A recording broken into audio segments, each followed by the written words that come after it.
Hi, everybody.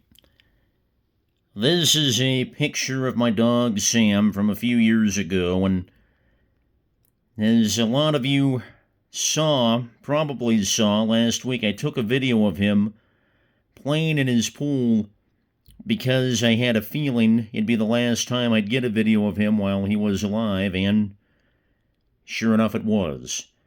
Sam passed away 2 days ago, June 18th, 2024. And I'll get to the circumstances of his death in a little bit, but first, I just wanted to share an obituary, if you will, my memories of him.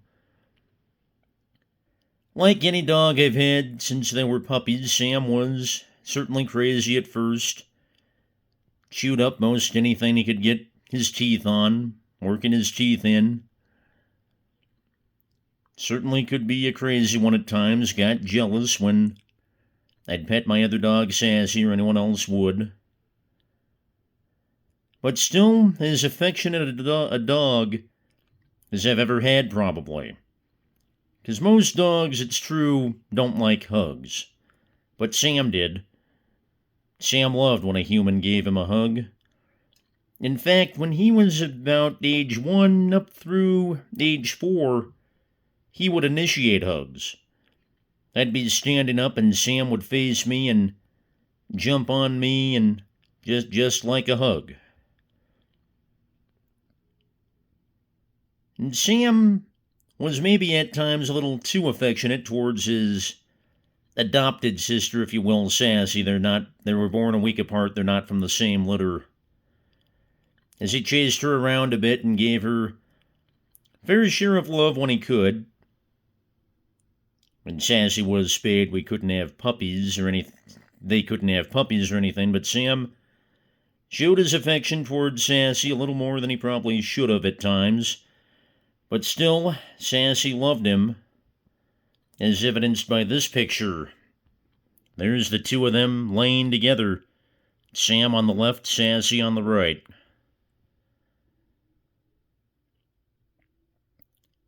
And I mentioned how affectionate Sam was. In January of 2021, I had a panic attack. And I couldn't sleep laying down. That's how painful it was. I slept in a chair. And when I woke up for a little bit from that, Sam, who at that time was 5.5 years old and had outgrown giving hugs a little bit, made an exception for me. He jumped on me, jumped in my lap, saying he wanted to, in a sense, saying he wanted me to feel better. And that's just who he was. He loved everybody he was around, let people pet him, was very easygoing.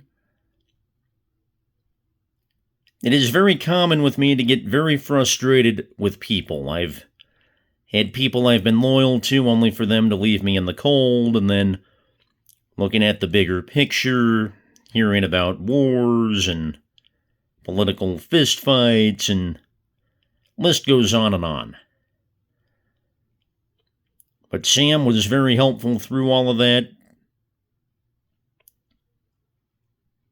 Made sure he took care of the people he knew, and maybe he didn't get as growly as other dogs I've had, but he still didn't like when people messed with me. He'd give stink eye or snarl a little bit when somebody picked on me.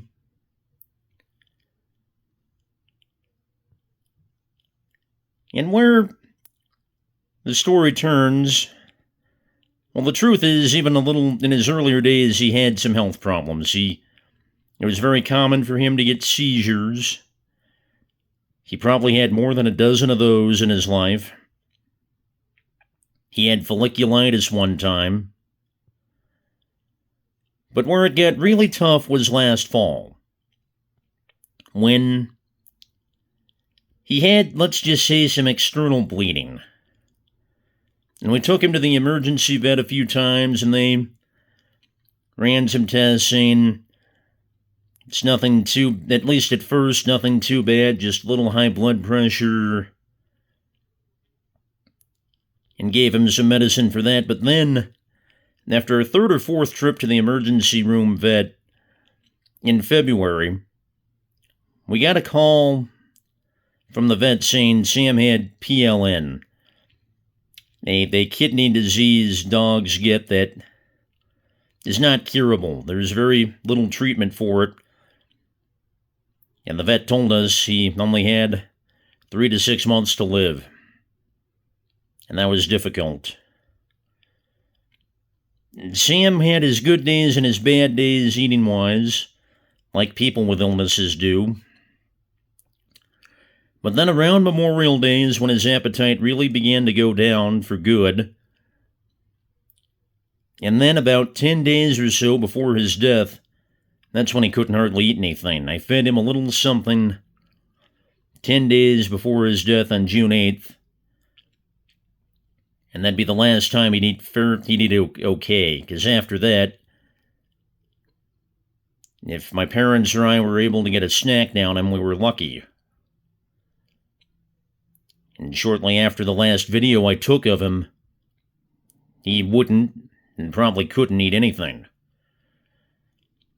He put up a valiant fight. We thought about maybe putting him down, but he walked around the yard one last time the day before he died, played in his pool one last time,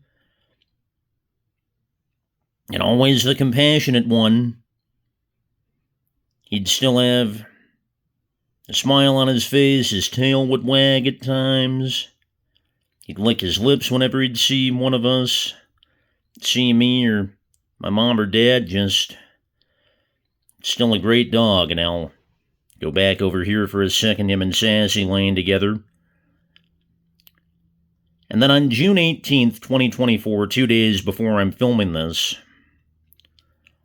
and it was a little after 7 in the morning, my dad called up to me, unable to hold back tears, saying, "Devin, he's gone."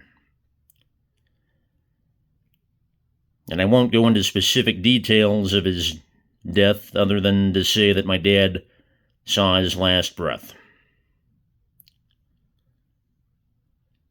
So that was it. Sam Robb, my dog Sam, dead at the age of 8. He would have been 9 in July, on July 28th. So there are the photos of him, and to make sure I don't get any phone numbers or anything in this shot, this is my other keepsake besides the pictures and the memories. This is Sam's collar that I'll keep the rest of my life. I know not everyone understands my love of pets or people's love of pets, and that's, their choice. But Sam was just a fine dog. And I already miss him terribly, and will probably the rest of my life. Thank you, Sam, for everything. I'll talk to you down the road. In the meantime, enjoy the rest of your day, and I want to reach out and thank those of you who've sent me comments on social media, who've watched my videos, and sent me comments there too. Some from people I don't even know. Thank you for that. I know I've expressed frustration with people, but for those of you who've sent comments and have shown affection, shown compassion towards me at this time, I do appreciate it. I really do. Thank you. I'll talk to you soon. In the meantime, take care, everyone. Goodbye, Sam.